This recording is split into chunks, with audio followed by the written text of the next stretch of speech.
ఇప్పుడు ముఖ్యమైన సందేశాలు వినబోతున్నాం కాబట్టి కార్యక్రమం ఉద్దేశం కూడా అదే కాబట్టి మరి కార్యక్రమం భారతదేశం ఏంటిది, ధర్మం ఏంటిది, సమాజం ఏంటి, మన పాత్ర ఏంటిది, వాటన్నిటి గురించి వివరించేందుకు ఇక్కడ మనకు వక్తలు విచ్చేసి ఉన్నారు. ఇప్పుడు మన మహిళా వక్త శ్రీమతి నవత గారు మరి hour voice group of channels founder journalist గారిని మాట్లాడవలసిందిగా విజ్ఞప్తి చేస్తున్నాను.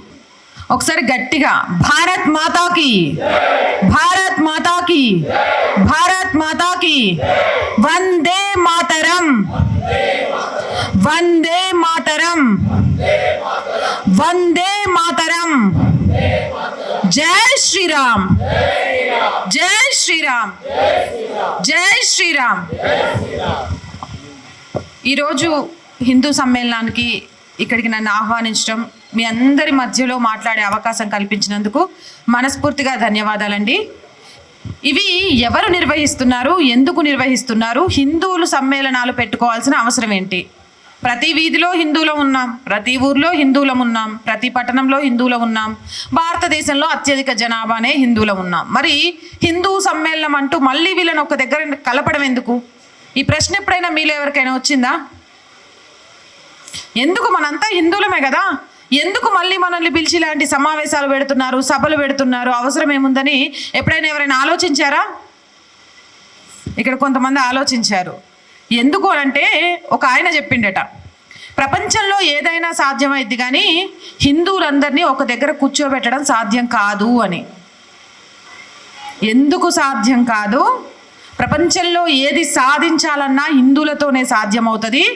అలాంటి హిందువులను ఒక్క దగ్గర కూర్చోబెట్టకపోవడం అసాధ్యం, అది కూడా సాధ్యమే అని నిరూపించడానికే రాష్ట్రీయ స్వయం సేవక్ సంఘ్ 100 సంవత్సరాలు పూర్తి చేసుకున్న సందర్భంగా మేము అది సాధించాం, ఇది సాధించాం అని చెప్పడం మానేసి, మేము సాధించడానికి, మనం ఈ దేశానికి ఉన్న రుణం తీర్చుకోవడానికి ఏకం కావాల్సిన సమయం ఆసన్నమైంది. హిందువులంతా ఒక్క దగ్గర కూర్చోగలరు, అవసరమైతే గర్జించగలరు, అవసరమైతే ఏదైనా చేయగలరు ఈ దేశం కోసం అని నిరూపించడానికి హిందూ సమ్మేళనాలను నిర్వహిస్తున్నారు. ఈరోజు అలాంటి హిందూ సమ్మేళనంలో పాల్గొనడం మనందరికీ కూడా ఒక అదృష్టం అనే చెప్పాలి. ఇప్పటి వరకు కూడా మనం కార్తీక మాసం వనభోజనాలు చేసుకుంటాం, ఇంకొకటి చేసుకుంటాం, కానీ ఏ కులానికి ఆ కులం చేసుకుంటాం. హిందువులం అనే పేరుతోటి ఎవ్వరము ఏ కార్యక్రమం చేసుకోం.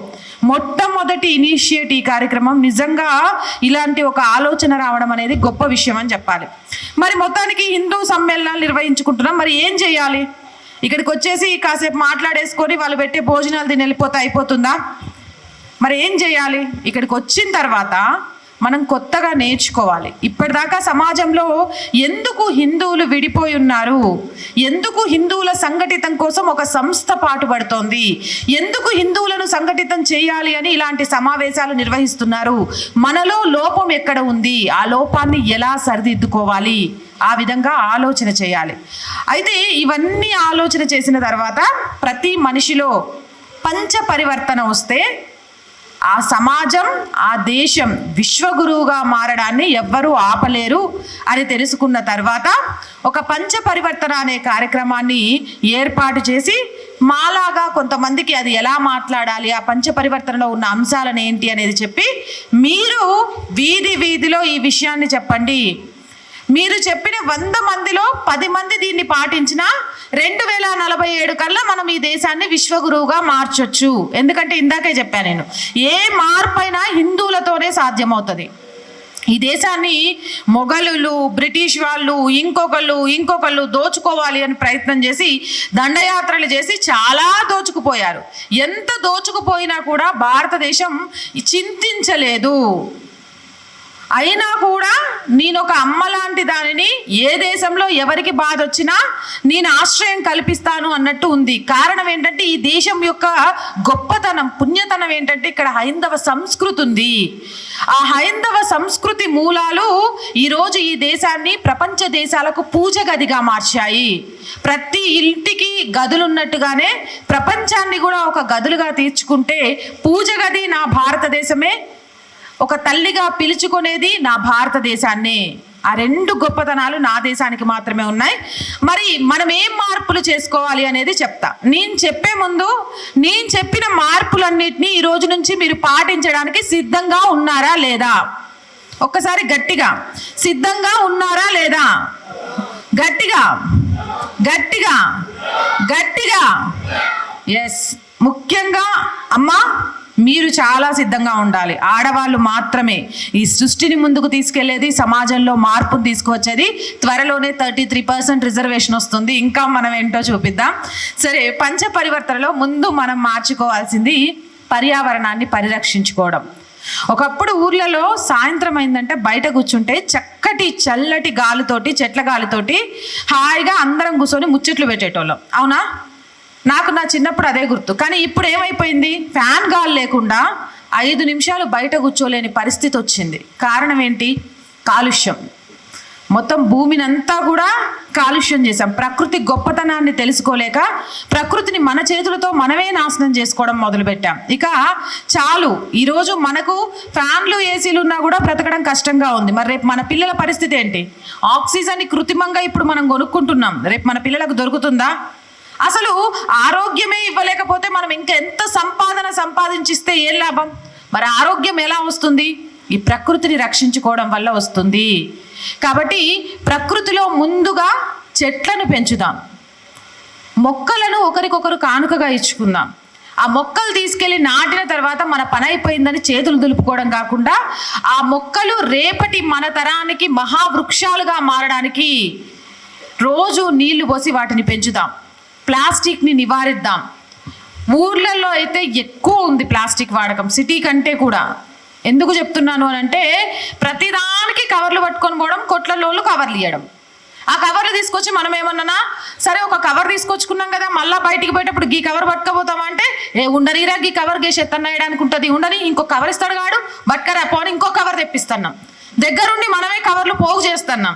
అది మన ఆరోగ్యాన్ని నాశనం చేస్తుందని మనం తెలుసుకోలేకపోతున్నాం. ఇక షాప్కు పోయిన తర్వాత స్టీల్ డబ్బా 120 రూపాయలు, ప్లాస్టిక్ డబ్బా 50 రూపాయలు అందు. ఓ సౌకగా ఉంది, ఇక 120 పెట్టి గొంట ఎందుకురా, చీలకలు వస్తాయి, గవి వస్తాయి.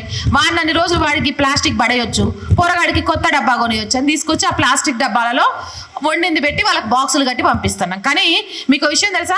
ప్లాస్టిక్ డబ్బాలలో మీరు వండి పెట్టి బాక్సులు పంపించడం వల్ల మీకు తెలియకుండానే మీ పిల్లల్ని క్యాన్సర్ బారిన పడడానికి కారణమవుతున్నారు. క్యాన్సర్ కారకానికి వేడి పదార్థాలు ప్లాస్టిక్ బాక్స్లలో ఉంచుకొని అవి తినడం కూడా ఒక కారణం. మీలో ఎంతమందికి ఈ విషయం తెలుసు? ఇప్పటిదాకా తెలియదు, ఒకరిద్దరికే తెలుసు. కాబట్టి ఇక నుంచి మీ పిల్లలకు ప్లాస్టిక్ వాటర్ బాటిల్స్ కానీ, ప్లాస్టిక్ బాక్సుల్లో భోజనాలు కానీ, ప్లాస్టిక్లో నిల్వ చేయడాలు కానీ వద్దు. సీసా ఉంటాయి, అరే పగిలిపోతాయమ్మా, ఒక సీసా పగిలిపోతే మళ్ళీ కొనుక్కోవద్దు అంటే జర భద్రంగా పట్టుకుందాం, దానికోసం అని పానం మీదకి తెచ్చుకోవద్దు కదా. చాలా ఒకప్పుడు ఆవకాయ చేస్తే జాళ్లలో పెట్టేటోళ్ళు, ఇప్పుడు ఆవకాయలు కూడా ప్లాస్టిక్ డబ్బాల్లోనే, ఎందుకంటే సౌకగా దొరుకుతున్నాయని.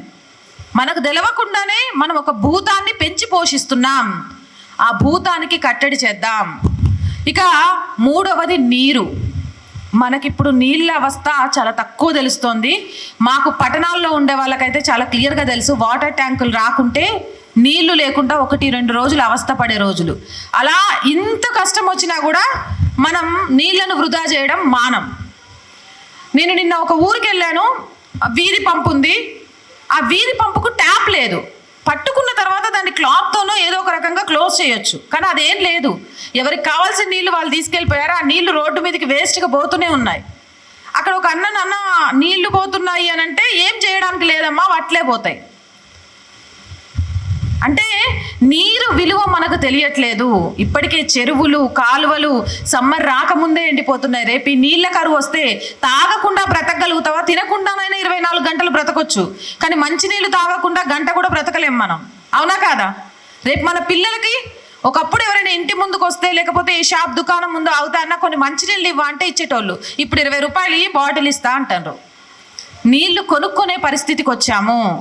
అండ్ ఇప్పుడు గ్యాస్ కొరత మనకు బాగా అర్థమవుతుంది. నిజంగా ఈ యుద్ధం జరగడం కూడా ఒక మంచికే. ప్రతి చెడులోనూ ఒక మంచి ఉంటుందని చెప్తారు చూసారా. విచ్చలవిడిగా గ్యాస్ పొయ్యిలు ఆన్ చేయడం, వదిలేయడం, నీళ్లు కావాలా పెట్టడం, వాటిని మరిగించడం, మళ్ళీ చల్లార్చడం. ఇలా చాలా వాటిని మనకు తెలియకుండానే వృధా చేసుకుంటూ రేపటి మన తరాలకు లేకుండా చేస్తున్నాం. కాబట్టి సోలార్ ప్యానెల్స్ వాడదాం కరెంట్ కోసం, అలాగే బయోగ్యాస్ని వాడదాం, అలాగే బాయిలర్లు మీకు ఊళ్ళల్లో బాగా తెలిసి ఉంటాయి కదా, వాటర్ హీట్ చేసుకోవడానికి బాయిలర్లను వాడదాం. ఇలా కొన్ని మార్పులు మనం చేసుకోవడం ద్వారా ఈ ప్రకృతిని రక్షించవచ్చు. ఈ ప్రకృతిని రక్షించడం అంటే మనం ఆరోగ్యంగా ఉండొచ్చు, ఆరోగ్యంగా ఉంటే ఎంతైనా సంపాదించుకోవచ్చు. కాబట్టి ప్రకృతి రక్షితః, దాన్ని మనం రక్షిస్తే అది మనల్ని రక్షిస్తుంది అనే విషయాన్ని మర్చిపోకండి. ఇవాళటి నుండి ఖచ్చితంగా మీరు ఇవన్నీ పాటించాల్సిందే. అండ్ ఇంకొక చిన్న విషయం చెప్తున్నాను, ఈ భూమి మీద మనుషులు ఎలా అవసరమో పశుపక్షాదులు కూడా అలానే అవసరమమ్మా. కాబట్టి ఈ సమ్మర్లో కొంచెం ఇంటి ముందు చిన్న చిన్న డబ్బాల్లో వాటర్ పెట్టడం, ఏవైనా కొన్ని బియ్యం గింజలు బయట పెట్టడం చేయండి. పక్షులకు అవి చాలా చాలా అవసరం. పక్షులు కూడా మన జీవన విధానంలో మనకు ఉపయోగపడతాయనే విషయాన్ని మర్చిపోకండి. ఇక ప్రకృతిని కాపాడుకున్న తర్వాత మనం ఇంకా ముఖ్యంగా కాపాడుకోవాల్సిన మరొకటి ఏంటంటే కుటుంబాన్ని కాపాడుకోవడం ఏంది బిడ్డ? పొద్దున్న నుంచి సాయంత్రం దాకా మేము కష్టపడేది కుటుంబాన్ని కాపాడుకోవడానికి, కుటుంబాన్ని సాకడానికే కదా అంటే మీరు బ్రతుకుతున్నారమ్మా, కుటుంబం కోసం బ్రతుకుతున్నారు, కుటుంబంతో జీవించట్లేదు. నేనేం చెప్తున్నానంటే కుటుంబం కోసం బ్రతకడం మానేసి కుటుంబంతో జీవించండి అని చెప్తున్నా. మనం అందరం ఊళ్ళో ఉండే వాళ్ళమే కదా, సిటీలో వాళ్ళని ప్రశ్నిస్తే నాకు 99% నో అని ఆన్సర్ వచ్చింది. ఇక్కడ ఊళ్ళలో ఉన్న వాళ్ళని అడుగుతా, ఇక్కడ ఎంతమంది దగ్గర ఎస్ అనే ఆన్సర్ వస్తుందో చూస్తా. పిల్లలు మీరు కూడా దీనికి సమాధానం చెప్పాలి. కూర్చొని టక్కున వారంలో ఏదైనా ఒక్క రోజైనా సరే కుటుంబంలో అందరూ కూర్చొని టీవీలు ఆఫ్ చేసి మొబైల్స్ పక్కన పెట్టేసి మీలో మీరు మాట్లాడుకుంటూ భోజనాలు చేస్తున్నారు. ఎన్ని కుటుంబాలు ఇలా చేస్తున్నాయి? కనీసం వారంలో ఒక్కరోజైనా టీవీ ఆన్ ఉండకూడదు, మొబైల్ ఫోను ఆన్ ఉండకూడదు, పక్కన పడేసి మీలో మీరే కుటుంబంలో వాళ్ళు మాట్లాడుకుంటూ ఎంతమంది భోజనం చేస్తున్నారు? ఒకసారి చేతులు ఎత్తండి. ఒక్కళ్ళు కూడా లేదు. అంటే మీకంటే సిటీ వాళ్ళే కొంచెం బెటరు, అందులో 10% అన్న ఉన్నారు, ఇక్కడ 1% కూడా లేదు. ప్రపంచానికి పట్టుకొమ్మలు పల్లెలు, కానీ పల్లెలే మన కుటుంబ వ్యవస్థను ఈరోజు టీవీ సీరియల్స్కి, ఇంటర్నెట్లకు తాకట్టు పెట్టేశారు. వాటికి అమ్మేశారు మన జీవితాన్ని. మన జీవితాన్ని అమ్మేసి జీవించడం మర్చిపోయి యాంత్రిక మనస్తత్వంతో యంత్రాలుగా మనుషులుగా బ్రతుకుతున్నాం. పక్కనోడు చచ్చిపోతున్నా మనం మొబైల్లో నుంచి ఫోన్ తలకాయ తీసి పక్కకు పెట్టాం. వాడేమన్నా 1-2 సార్లు చెప్తే ఆగమ్మా నీ మస్తు బిజీలో ఉన్నా.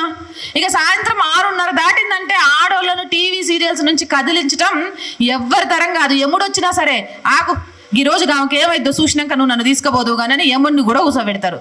గట్ల తయారైపోయింది, అవునా కాదా? అది కాదమ్మా కుటుంబం అంటే, నిజంగా చెప్తున్నా. దానికోసం ఏ హాస్టల్లోనూ ఉండొచ్చు కదా, ఎట్లాగో మీరు సంపాదిస్తున్నారు, మీ పిల్లలు చదువుకుంటారు. మరి చదువుకోవడానికి సిద్ధమైన మీ పిల్లలకి మీరు కట్టేది ఫీజు, తిండి, ఇవి 2 పెట్టాలంటే హాస్టళ్లలో ఉంచేసేయండి. మీరు ఒక హాస్టళ్లలో ఉండండి. కలిసి ఒకే ఇంట్లో ఉండడం ఎందుకు? కనీసం మీతో మీరు మాట్లాడుకోరు, మీ కష్టాలు మీరు పంచుకోరు, మీ పిల్లలకు అసలు మీరు పడే కష్టం ఏందో చెప్పరు, లేకపోతే వాళ్లకు కుటుంబ బాధ్యతను నేర్పించరు. ఇవన్నీ చేయనప్పుడు ఒక కుటుంబం అని చెప్పడం కంటే మేము ఒక హాస్టల్లో బ్రతుకుతున్నామని చెప్పండి. మీ ఇంటి పేరేందమ్మా, మీ ఇల్లు ఎక్కడ అంటే, సార్ మా ఇంటి పేరు పలానా, మాది పలానా హాస్టల్ అని చెప్పండి. ఎందుకంటే అది ఇల్లు కాదు. ఇల్లు అయితే మనిషితో మాట్లాడుకుంటాడు. పొద్దున్న నుంచి సాయంత్రం దాకా పొలానికి పోయి వచ్చిన భర్తను పట్టుకొని, ఏవయ్యో పొద్దున్న నుంచి సాయంత్రం దాకా ఎండలో కష్టపడ్డావు, ఏమైనా కాలు చేతులు లాగుతున్నాయా, కొంచెం నూనె రాయమంటావా అని భార్య అడుగుద్ది. చూడండి, అది కుటుంబం అంటే. పొద్దున్న నుంచి సాయంత్రం దాకా కట్టెల పొయ్యి మీదో ఇంకో రకంగానో మనం తీసుకొచ్చిన డబ్బులతోటి ఏ కష్టము భర్తకు తెలియనీయకుండా ఈ సంసారాన్ని ఎల్లదీస్తున్న భార్యని ఏమన్నా ఇబ్బంది అవుతుందానే? పొద్దున్న నుంచి సాయంత్రం దాకా తీసుకొచ్చిన పైసలు సరిపోతున్నాయా, పిల్లలు ఏమన్నా ఇబ్బంది పడుతున్నారా అని అడుగుతాడు చూసారా భర్త. అది కుటుంబం అవుతుంది.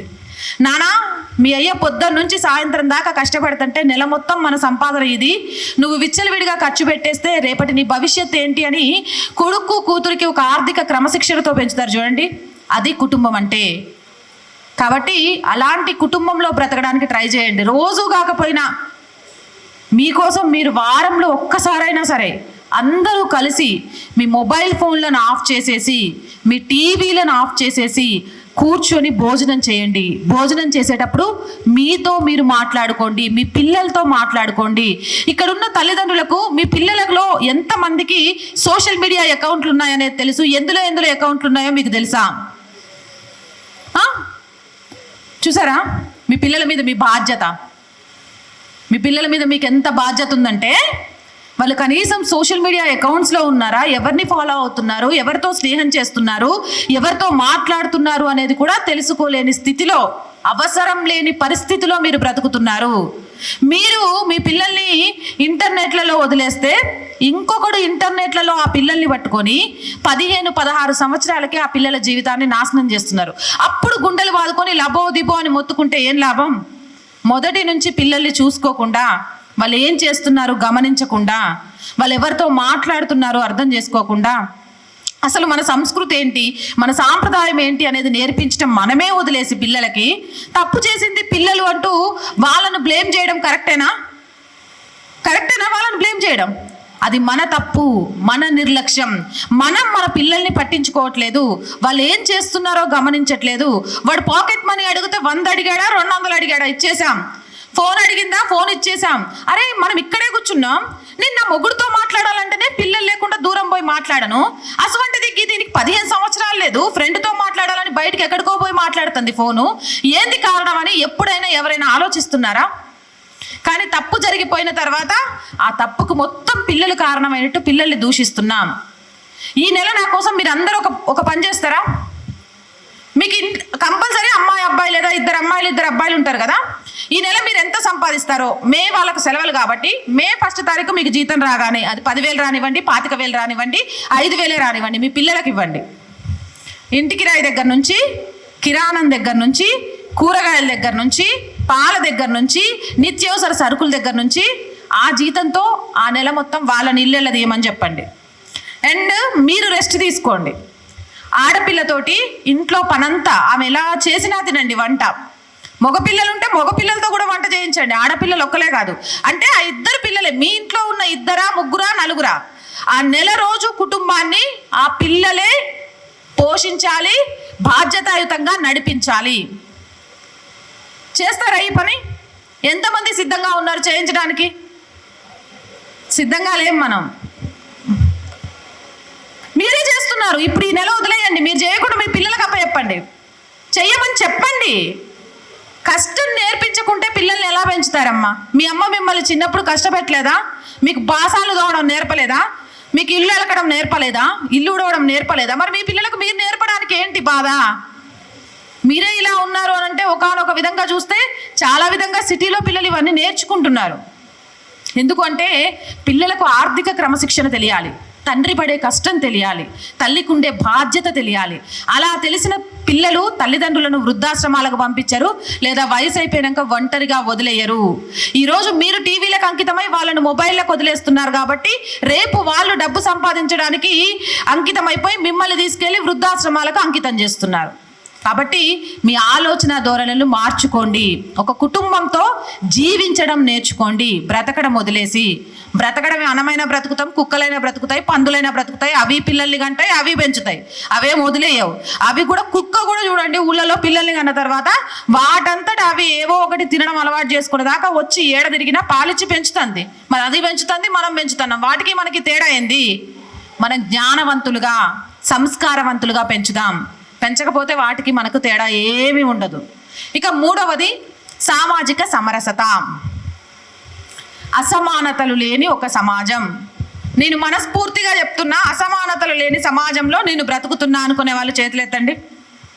అసమానతలు లేని ఒక సమాజంలో నేను బ్రతుకుతున్నా అనే వాళ్ళు చేతులెత్తండి. నేను బ్రతుకుతున్నా, నేను చేయెత్తుతున్నా, నాకు ఎలాంటి అసమానతలు లేవు, నేను ఆలోచించను. గడప లోపలున్నంత వరకే మా అత్తమ్మ మా మామయ్య నాకు కొన్ని సాంప్రదాయాలు పూజా పద్ధతులు చెప్పింది కాబట్టి అవి పాటిస్తా. గడప దాటి బయటకు వచ్చిందంటే నాకు ఏ సామాజిక అసమానతలు లేవు, అది కూడా లేదు. ఊళ్ళల్లో ఉన్నోళ్ళే కలిసిగట్టుగా లేకపోతే ఇంకెక్కడుంటారమ్మా? ఒకప్పుడు ఊళ్ళు అంటేనే ఒకరికి కష్టం వస్తే ఆ ఊరంతా కదులుద్ది అనేటోళ్ళు. ఈరోజు నా కులానికి కష్టం వస్తేనే నేను కదులుతా అనే స్థితికి గ్రామాలు కూడా వచ్చేసాయి. ఇది ఆనందించాల్సిన విషయమా, బాధపడాల్సిన విషయమా? గట్టిగా బాధపడాల్సిన విషయం అని తెలిసినప్పటికీ మీరు బాధపడే విషయాన్నే సమాజానికి ఇస్తున్నారు అని అంటే మిమ్మల్ని ఏమనాలి? గుణం మంచిగా లేకపోతే వాడిని దూరం పెడదాం. కులం వల్ల ఒక మనిషిని దూరం పెట్టొద్దన్న. కులం వల్ల ఒక మనిషిని మనం నిర్ధారించొద్దు. అది చాలా చాలా చాలా తప్పు. వాడి గుణం మంచి లేదనుకో, వాడి గుణం మంచిగా లేదురా బాయ్, వాడిని మార్చడానికి చూద్దాం, మార్చడానికి ప్రయత్నం చేసినా వాడి గుణం, వాడి బుద్ధి మారట్లేదు అనుకుంటే వాడిని దూరం పెడదాం. కానీ కులంతో కాదు. అసలు కుల వ్యవస్థ అనేదే మన భారతదేశంలో లేదు. మీకు తెలుసా? వర్ణ వ్యవస్థ మాత్రమే మన భారతదేశంలో ఉండేది. అండ్ చాలా మంది నీ మతం ఏంటి అని అడగగానే నేను హిందూని అని చెప్తారు. హిందూ అనేది మతం కాదు, అది ఇప్పటికీ తెలుసుకోలేకపోతున్నారు. హిందూ అనేది ధర్మం. మనిషిగా బ్రతకడం ఎలా అని చూపించిన ఒక సత్య మార్గం, నిజమైన మార్గం చూపించింది ఎవరైనా ఉంది అని అంటే అది సనాతన హైందవ ధర్మం మాత్రమే.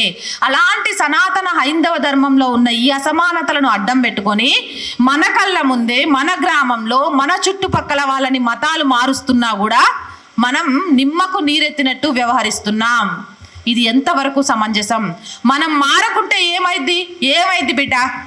గాడు మతం మారిండు నాకేంది అని అంటే రేపు నీ బిడ్డ మతం మారుద్ది.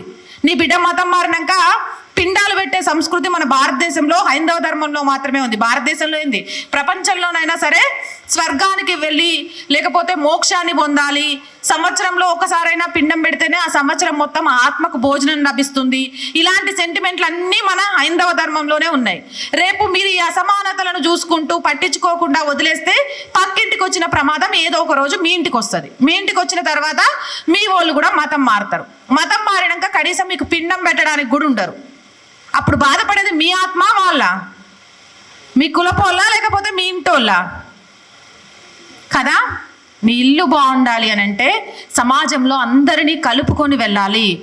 ఒక అసమానతలు లేని సమాజంలో గడప లోపల కులం, గడప దాటితే హిందూలం, ప్రియ బంధువులం. ఏ హిందూ కుటుంబానికి కష్టం వచ్చినా మనందరం సిద్ధంగా ఉండాలమ్మా. ముందు ఆడవాళ్ళు మీరే దీనికి మొదటి అడుగు వేయాలి. మీరు ఏ పూజ చేసినా మీ వీధిలో ఉన్న ఆడవాళ్ళందరినీ పిలాలి. కులాలకు అతీతంగా తాంబూలమే కదా, ఎంతమంది ముత్తైదువులకు ఇస్తే అంత ఆశీర్వచనం లభిస్తుంది. తాంబూలం విషయంలో కూడా కులమేంది, అమ్మవారి పూజ విషయంలో కులమేంది. ఇక మనం చేసుకుంటాం కార్తీక మాసం వచ్చిందంటే వనభోజనాలు, భోజనం 4 ముద్దలు కడుపు నింపే భోజనం దగ్గర కూడా కులమేనా? రెడ్డి ఏమంటారు కార్తీక భోజనాలు, కమ్మ కార్తీక భోజనాలు, కాపు కార్తీక భోజనాలు, తిండి దగ్గర కూడా మనుషుల్ని వేరు చేస్తే ఆ అన్నపూర్ణ కూడా నాదే కులం, నా కులపోలకు మాత్రమే నేను భోజనం పెడతానని ఒకసారి ఆలోచిస్తే, ఆ లక్ష్మీదేవి నాదే కులం, నా కులపోలకు మాత్రమే పైసలు ఇస్తామని ఆలోచిస్తే, ఆ పార్వతీమాత నాదే కులం, నేను ఆ కులపోలకు మాత్రమే శక్తిని ఇస్తాను ఆలోచిస్తే, అక్కడ దాకా ఎందుకు భూమాత నాదే కులం, నేను నా కులపోలను మాత్రమే ఈ భూమి మీద బ్రతకనిస్తాను అంటే సాధ్యమవుతుందా? ఆ అసమానతలు లేవు అని చెప్పడానికే దశావతారాలలో మన దేవీ దేవతలు ఒక్కొక్క దాంట్లో పుట్టి అసమానతలు లేని సమాజం హైందవంలో మాత్రమే ఉంది అని చూపించారు. శ్రీకృష్ణుడు ఎవరు? ఎక్కడ పుట్టాడు? యాదవుడు, అవునా? గోపయ్య. కానీ ఈరోజు ఆ శ్రీకృష్ణుడి బొమ్మ లేకుండా, ఆ శ్రీకృష్ణుడి నామం తలవకుండా బ్రతికే మనిషి ఒక్కరైనా ఉంటారా? మరి అట్ట ఆయన యాదవుడు కదా, మరి అందరూ పూజించడం ఏంది? యాదవులే చేయాలి కదా మీ లెక్క ప్రకారం. కులం ఉంది కదా అంటే దేవుడి దగ్గరకు వచ్చి మన కోరికలు నెరవేర్చి మనకు పైసలు ఇచ్చి మనం సంతోషంగా ఉండాలని చూస్తే కులం అవసరం లే మనకు. కానీ మనం ఒక సాయం చేయాలన్నా, మనం పట్టెడు అన్నం పెట్టాలన్నా, లేకపోతే అండగా నిలబడాలన్నా మనకు కులం కావాలి. ఇదెక్కడి మరి బ్రతుకు? ఇదెక్కడి జీవితం? మనం నేర్చుకుంటుంది ఏంటి? ఈరోజు ఇస్లాంలో కులాలు ఉన్నాయి, క్రైస్తవంలో కులాలు ఉన్నాయి, జైను, బౌద్ధు, సిక్ వీటన్నిట్లలో లేవా అసమానతలు? ప్రతి దాంట్లో ఉన్నాయి. కానీ వాళ్ళు బయటికి వస్తే మీరు ఎప్పుడైనా ఫామ్ నింపారా? ఏదైనా ఫామ్ నింపేటప్పుడు చూడండి, హిందువుల దగ్గర కులాలు ఉంటాయి, ముస్లిం కానీ క్రిస్టియన్స్ దగ్గర కానీ కులాలు ఉండవు. మరి వాళ్ళలో లేరా? కాకుంటే వాళ్ళు ఏంటంటే వాళ్ళ మతంలో బ్రతుకుతున్నారు. మేము ఎన్ని కులాలున్నా మేము మా మతం కోసం బ్రతుకుతాము అని చెప్తున్నారు. మేము మా ధర్మాన్ని గాలికి వదిలేసి మా కులం కోసం బ్రతుకుతామని చెప్తున్నాం. అందుకే మనలో ఈ అసమానతలు, మనలో మనకే గొడవలు, మనలో మనకే విద్వేషాలు, వీటన్నిటినీ పెంచి పోషిస్తూ ఈరోజు రాజకీయ నాయకులు, అటు అన్యమతస్థులు మనల్ని కబలిస్తూ మెజారిటీగా హిందువులు ఉన్న ఈ దేశంలో కొద్దిగా మైనారిటీలుగా హిందువులు మారడానికి కారణమవుతున్నారు. కాబట్టి ఆ కారణాన్ని పోగొట్టాలి అంటే సామాజిక అసమానతలను తొలగించి ఈ రోజు నుంచి మీరందరూ గడప లోపలే కులం, గడప దాటితే హిందూలం అని నినదించాలి. ప్రతి ఇంట్లో మీకు ఇంకా పిల్లలు పుట్టే అవకాశం లేకపోతే మీ పిల్లలు అంటే మీ అమ్మాయి కానీ అబ్బాయి కానీ కోడలు కానీ కూతురు కానీ కనీసం 4 పిల్లల్ని కనేటట్టు చేయండి. 4 పిల్లల్ని అంటే ఒక పిల్లల్ని ఆర్మీకి పంపండి, ఒక పిల్లని ఆర్ఎస్ఎస్కి ఇచ్చేయండి. మిగిలిన 2 పిల్లల్లో ఒక కులవృత్తి కోసం, మీ కులవృత్తి ఏదైతే దాన్ని కాపాడటం కోసం ఉంచండి. 4వ బిడ్డను మీకోసం. 4 బిడ్డల్ని కనాలా. కన్నా ఇంట్లో నుంచి ప్రతి బిడ్డను కూడా దేశాన్ని కాపాడటం కోసం సైనికున్నే చేయాలా. ఇంకొక బిడ్డని సమాజంలో మార్పు కోసం పరితపించే రాష్ట్రీయ స్వయం సేవక సంఘకి అప్పచెప్పాలి, ఆడబిడ్డ అయినా మగ బిడ్డ అయినా. 3వది మన కుల వృత్తి మనమే చేసుకోవాలా. ఈరోజు ఎంతమంది జట్కా పద్ధతిలో మాత్రమే మాంసాన్ని కొంటున్నారు, తింటున్నారు? ఎంతమంది? 1-2 ఉన్నారు. కానీ ఇదే మీరు ఒక జట్కా పద్ధతిలో మాంసం కొట్టు పెడితే ఒక ముస్లిం వచ్చి మీ దగ్గర కొంటాడా? హలాల్ చేయకుండా మేము కొనమంటాడు, మేము తినమంటాడు. మీలో రక్తం లేదా? మీలో ఆవేశం లేదా? మీలో పౌరుషం లేదా? ఆడు తినను అన్నప్పుడు మేము కూడా జట్కా పద్ధతి మాత్రమే తింటామని మీరు ఎందుకు చెప్పట్లే? ఆ కటిక వ్యవస్థను, కటిక కులస్తులను ఎందుకు కాపాడట్లేదు? వాళ్ళు మన హిందువులే కదా, మనలో భాగమే కదా, అన్నదమ్ములే కదా, వాళ్ళ కోసం మనం ఎందుకు ఆలోచించట్లేదు? సో ఆలోచన రావాలి.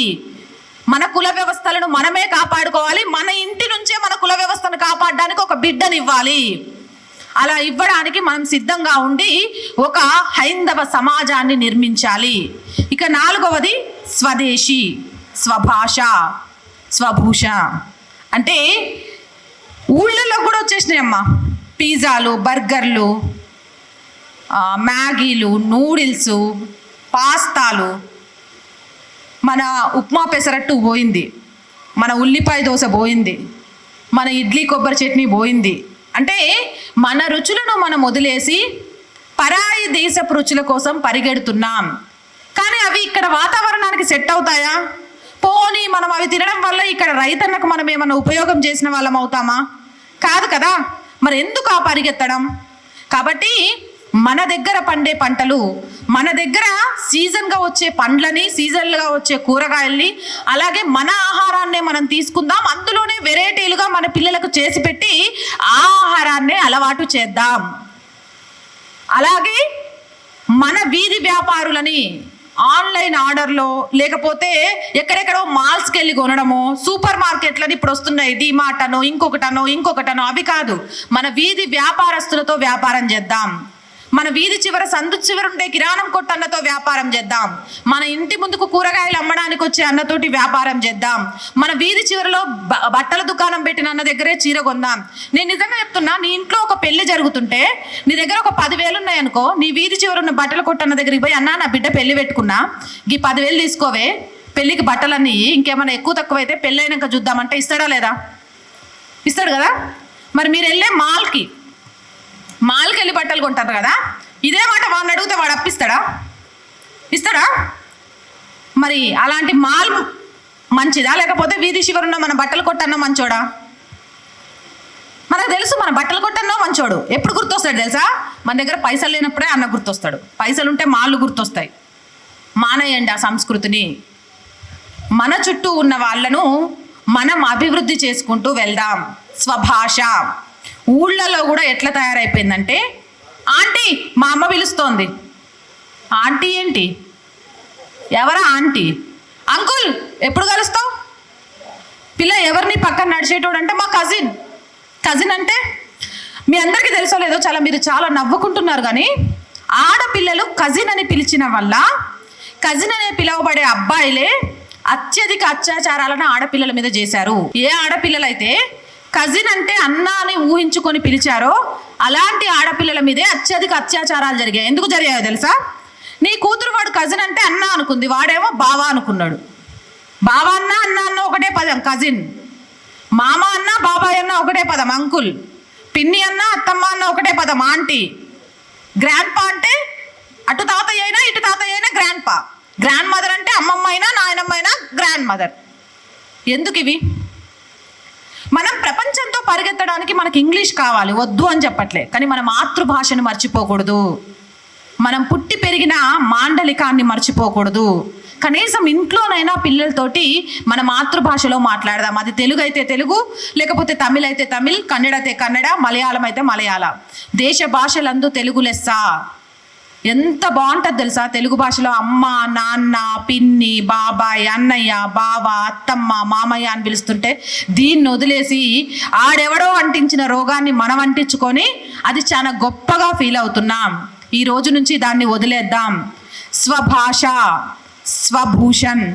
అలాగే ఇక్కడ వాటితోనే సంస్కృతి, మన సాంప్రదాయాలు, వీటన్నిటిని కూడా మనవి మనం పాటిద్దాం. ఇక 5వది బాధ్యతలు. నేను భారతదేశానికి బాధ్యతాయుతమైన పౌరుణ్ణి అనే వాళ్ళ చేతులు ఎత్తండి. ఇప్పటి వరకు మీరు పుట్టిన దగ్గర నుంచి ఒక్కసారి కూడా ఓటు వేయడం స్కిప్ చేయకుండా ఉన్న వాళ్ళు మాత్రమే చేయొద్దండి. ఇందాక మొత్తం చేతులు లేచినాయి, ఇప్పుడు సగం చేతులు కిందికి వచ్చేసినాయి. అంటే ఓటు వేయడం అనేది మన కనీస బాధ్యత. ఆ బాధ్యతను కూడా మనం విస్మరిస్తున్నామంటే ఇంకెందుకు? ఓ రాజకీయ నాయకుడిని ఎన్నుకునేటప్పుడు మనం బాధ్యతగా లేకపోతే ఆ రాజకీయ నాయకుడు 5 ఏళ్ళు మనల్ని సక్రమంగా పాలించాలి అనే హక్కు మనకు ఎలా కలిగి ఉంటుంది? హెల్మెట్ పెట్టుకోవడం, కార్ డ్రైవ్ చేసేటప్పుడు సీట్ బెల్ట్ పెట్టడం, రోడ్డు క్రాస్ చేసేటప్పుడు జిబ్రా క్రాసింగ్లోనే క్రాస్ చేయడం, ఇలా చిన్న చిన్నవి. వాటర్ మనం ఇంట్లో నుంచి బయటకు వస్తున్నప్పుడు స్విచెస్ అన్నీ ఆఫ్ చేసామా లేదా అని చూడటం, గ్యాస్ పొయ్యి బంద్ చేయడమే కాదు సిలిండర్ దగ్గర ఆఫ్ చేసామా లేదా అనే చూడటం. ఇలాంటివన్నీ చిన్న చిన్న బాధ్యతలు. ఈ బాధ్యతల విషయంలో కూడా ఈరోజు మనం తప్పించుకొని తిరిగేస్తున్నాం. నిజంగా చెప్పాలంటే మళ్ళీ చెప్తున్నా, మనం యంత్రాలుగా, రోబోలు నయం మనకంటే. దానికొకటి మనం టైప్ చేసి ఇచ్చేస్తే దాని ప్రకారమే అది పనిచేస్తుంది. మనం దేనికోసం పనిచేస్తున్నామో, మన మెదడుని దేనికోసం వాడుతున్నామో కూడా మర్చిపోయి మర యంత్రాలుగా బ్రతికేస్తున్నాం. అందుకే రాష్ట్రీయ స్వయం సేవక్ సంఘ్కి ఈ విషయం చాలా అర్థమయ్యి మనం విశ్వగురువుగా ప్రపంచంలో భారతదేశాన్ని నిలబెట్టాలని తాపత్రయపడుతున్నాం. కానీ మనమే తాపత్రయపడుతున్నాం. జనాల్లో ఆ తాపత్రయం ఎంతవరకు ఉంది, ఆ సమాజాన్ని ఎంతవరకు చైతన్యం చేయాలి అనేది ఆలోచించి ఈ పంచ పరివర్తన అనేవి తీసుకొని వచ్చింది. వీటిని తీసుకొని రావడం ద్వారా ఎంతో కొంత మార్పు సమాజంలో జరిగి 2047కు ఈ దేశాన్ని ఇస్లామిక్ రాజ్యంగా కాదు, 2047 వరకు ఈ దేశాన్ని క్రైస్తవ రాజ్యంగా కాదు, 2047 వరకు ఈ దేశాన్ని ప్రపంచానికి విశ్వగురువుగా మార్చి చూపిస్తామనే శపథం తీసుకొని ఆ రకంగా అడుగులు ముందుకేస్తోంది. అందులో భాగస్వామ్యం కావాల్సిన బాధ్యత మనందరి మీద ఉంది. సో మీ అందరూ ఇప్పటిదాకా వినడమే కాదు, ఆచరిస్తారని నాకు ఒట్టేసి చెప్పాలి.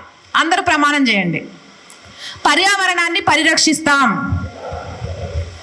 గట్టిగా చెప్పాలి. పర్యావరణాన్ని పరిరక్షిస్తాం. మాతృభాషను ప్రేమిస్తాం. చిరు వ్యాపారులతో వ్యాపారం చేస్తాం. కుల వృత్తులను ప్రోత్సహిస్తాం. అసమానతలు లేని సమాజాన్ని నిర్మించడానికి ప్రయత్నం చేస్తాం. బాధ్యతాయుతమైన పౌరుడిగా జీవిస్తాం. ఈ క్షణం నుంచి బ్రతకడం కాదు, జీవితాన్ని జీవించి చూపిస్తాం. ఈ అవకాశం ఇచ్చిన పెద్దలందరికీ మనస్ఫూర్తిగా ధన్యవాదాలండి. జై హింద్.